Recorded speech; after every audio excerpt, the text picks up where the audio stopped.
Every time you pull a weed from your garden, carry it to the compost pile, and dump it in, you're removing fertility from the bed where your food grows and depositing it in a pile on the other side of the yard where no food grows. Every time you rake up leaf fall, bag it, and haul it to the curb, you're exporting the minerals that your trees spent an entire growing season mining from the subsoil. Every time you clear spent crop residue after harvest, load it into a wheelbarrow, and wheel it away, you're taking carbon, nitrogen, phosphorus, potassium, and a dozen trace minerals out of the system that needs them most and putting them somewhere else. Gardeners do this instinctively because a clean garden looks productive. Bare soil between rows looks managed. A weed-free bed looks successful, but what it actually looks like from the soil's perspective is an export operation. You're shipping fertility out of the production zone and wondering why you need to keep buying it back in bags. The forest doesn't do this. The prairie doesn't do this. The meadow doesn't do this. In every natural ecosystem on Earth, organic matter falls where it grows and decomposes where it falls. Leaves drop from trees and decompose on the forest floor beneath the tree that produced them. Grass blades die back in autumn and collapse onto the prairie surface above the roots that grew them.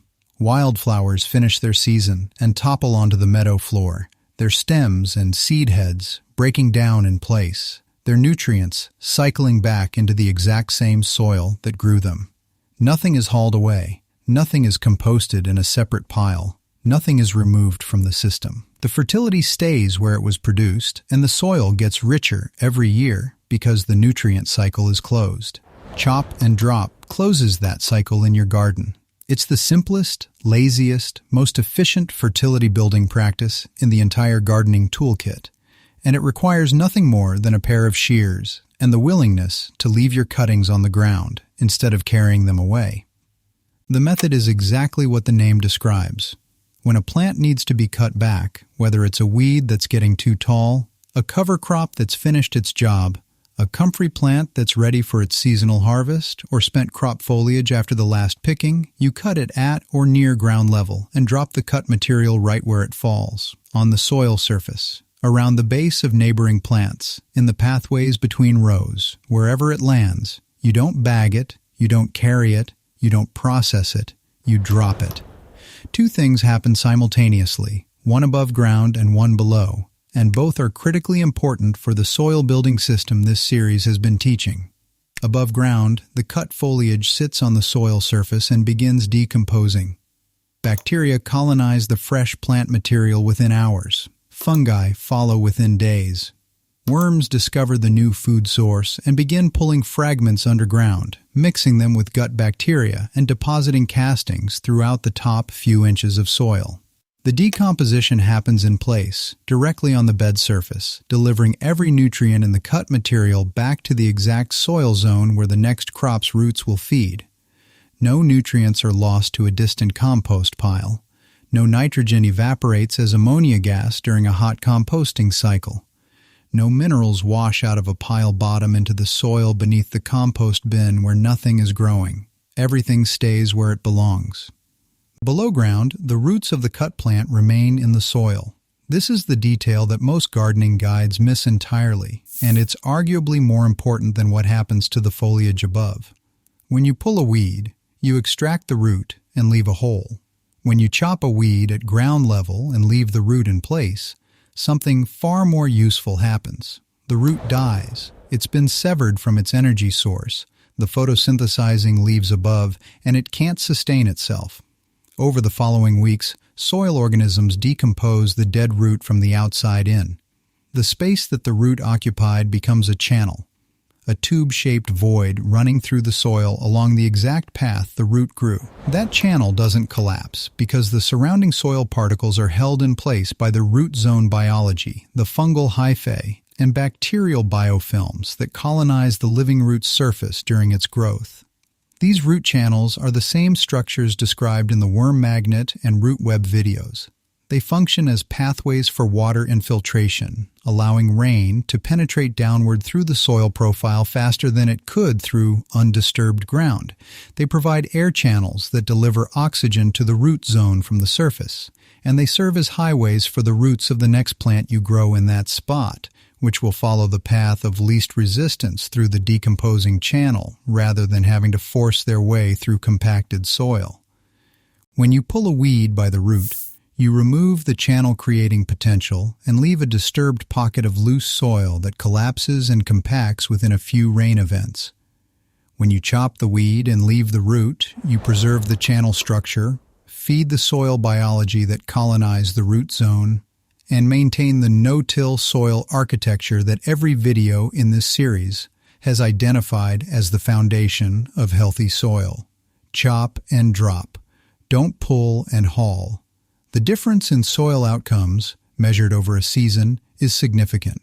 Measured over years, it's transformative. If you've been following this channel, you know that every technique builds on the ones before it. If you're new here, subscribe now because the next section introduces the plants that turn chop and drop from a waste management strategy into an active mineral mining operation. Not all plants are equal when it comes to chop and drop. Cutting a dandelion and dropping its leaves returns a modest amount of nitrogen, some potassium, and a handful of trace minerals to the surface. That's useful. But growing a comfrey plant, specifically for the purpose of chopping its foliage 4 to 5 times per season and dropping it around your tomatoes, is a completely different level of fertility cycling because comfrey is what permaculture practitioners call a dynamic accumulator. Dynamic accumulators are plants with deep root systems that mine minerals from subsoil layers, sometimes 2, 3, or 4 feet below the surface, where most vegetable roots can never reach. These plants absorb the mined minerals through their roots, transport them upward through their vascular systems, and concentrate them in their leaves at levels sometimes 10 or more times higher than the median for other plant species. When the leaves are cut and dropped on the soil surface, those concentrated minerals are released as the foliage decomposes, delivering a rich package of nutrients directly to the topsoil where your vegetable roots feed.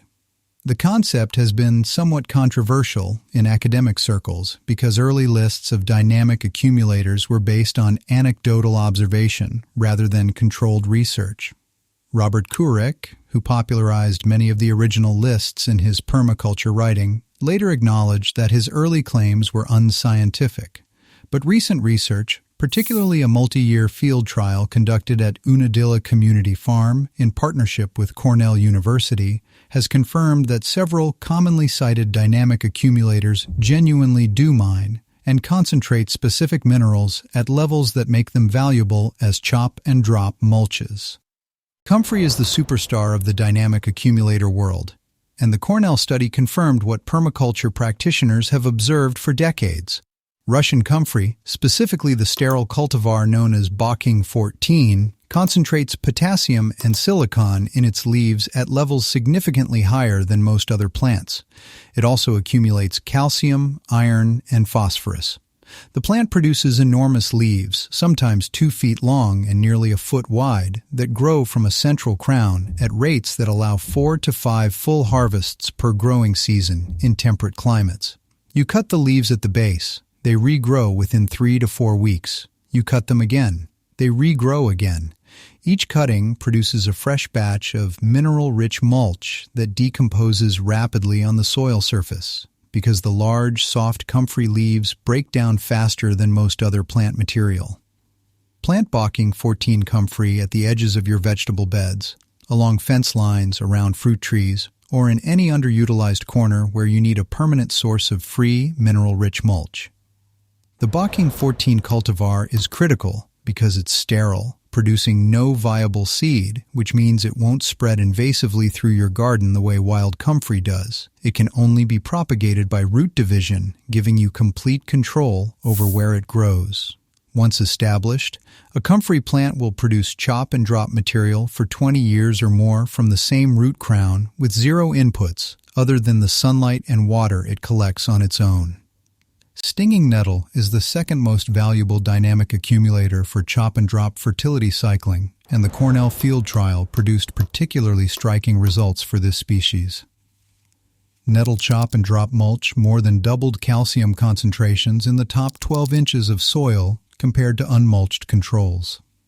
The plant is rich in nitrogen, iron, silica, magnesium, and calcium, making it one of the most nutritionally complete chop-and-drop materials available.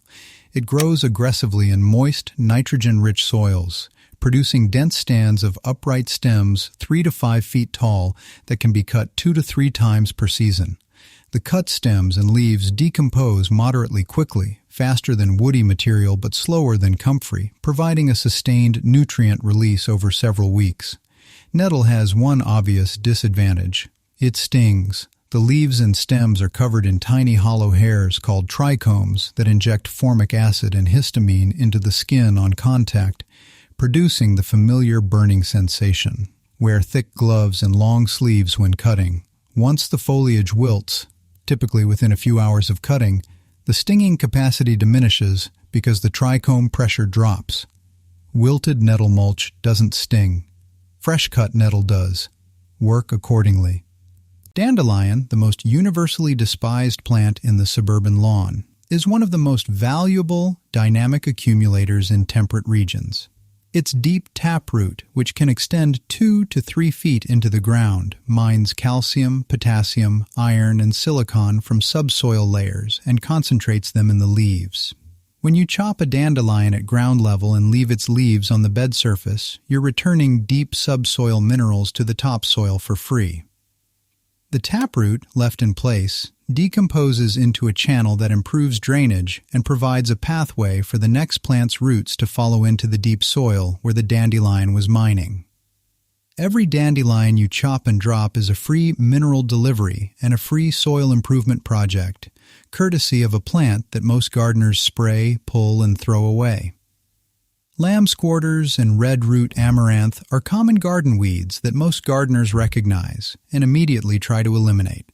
Both are high in nitrogen and mineral content, particularly in their young, rapidly growing stages.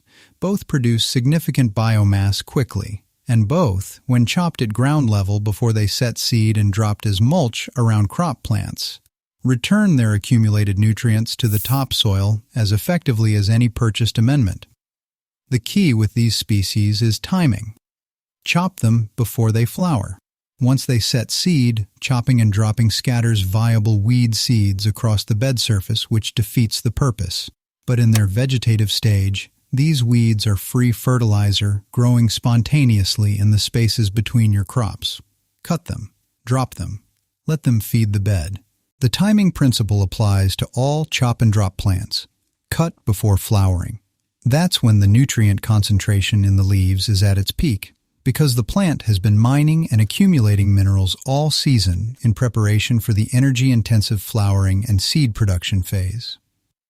Once flowering begins, the plant redirects nutrients from the leaves into the reproductive structures, and the leaf tissue's nutritional value declines. Cutting just before flowering captures the maximum mineral payload in the foliage. For comfrey, the visual cue is when the flower buds are visible but haven't opened. Cut at that stage, and the leaves contain peak potassium and silicon. For nettles, cut when the stems are 3 to 4 feet tall and the topmost leaves are still tightly furled before the drooping flower clusters appear. For dandelions, cut whenever the rosette is lush and green, before the flower stalk elongates. For lamb's quarters and amaranth, cut when the plants are 12 to 18 inches tall and branching actively, but before any flower spike emerges. The practical integration of chop and drop into a working vegetable garden follows a rhythm that becomes second nature within a season. When you walk through the garden and see a weed growing between your crop rows, don't pull it. Bend down and cut it at ground level with shears, a sickle, or even pinch it off with your fingers if it's young enough. Drop the foliage in place. The root stays in the soil. The foliage mulches the surface. Total time, 3 seconds. Compare this to pulling the weed, carrying it to the compost pile, and returning to the bed. Total time, 30 seconds to a minute, plus the disturbance of the soil surface that activates dormant weed seeds, as covered in the ground cover weeding video. When a cover crop finishes its job, crimson clover after spring flowering, buckwheat after its 30-day bloom, don't pull it or till it in. Cut it at ground level with shears, a string trimmer, or a mower set low. and let the cut material fall on the bed surface. The dead foliage becomes instant mulch. The roots decompose underground into nutrient-releasing, channel-creating organic matter. Total labor, a few minutes of cutting. Total hauling, 0. When you harvest the last tomatoes or pull the last pepper, cut the spent crop stems at ground level and lay them along the bed surface rather than pulling the whole plant, roots and all, and carting it away. The roots stay in the soil and feed the mycorrhizal network for weeks after the above-ground plant is gone. The stems and leaves decompose on the surface and return nutrients for the winter cover crop or next season's planting. You keep the fertility in the bed. You keep the soil architecture intact. You keep the biology fed. For gardeners who want to maximize their chop and drop fertility cycling, the most effective strategy is to plant dedicated mulch strips alongside your vegetable beds. A 3-foot wide strip of Bocking 14 comfrey planted along the south or west edge of a vegetable bed with a row of nettles along the north or east edge provides a permanent, self-renewing source of mineral-rich mulch material throughout the growing season. Every 3 to 4 weeks, walk along the strip and cut the comfrey and nettle foliage at ground level. Drop it directly onto the vegetable bed surface. The material decomposes within 2 to 3 weeks, by which time the comfrey and nettle have regrown and are ready for the next cutting. A single 3-foot strip of comfrey along a 15-foot bed produces enough chop and drop material to mulch the entire bed 4 to 5 times per season, delivering cumulative mineral inputs that rival or exceed any purchased fertilizer program. The connection to every previous video in this series is direct. Chop and drop is no-till weed management. It's free mulch production. It's in-place composting. It's worm feeding. It's mycorrhizal network preservation. It's deep mineral cycling. It's living root maintenance. It's the practice of keeping everything in the system and letting the biology process it where it falls, the way every natural ecosystem has operated for 450 million years.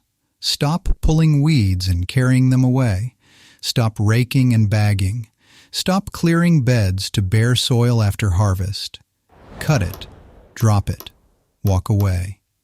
The soil underneath has been waiting for someone to stop removing its food and start letting it eat where it lives. The garden that feeds itself is the garden that keeps its fertility in place. Every leaf dropped is a leaf returned. Every root left is a channel built. Every weed chopped is a weed that fed the bed it grew in rather than a pile on the other side of the yard.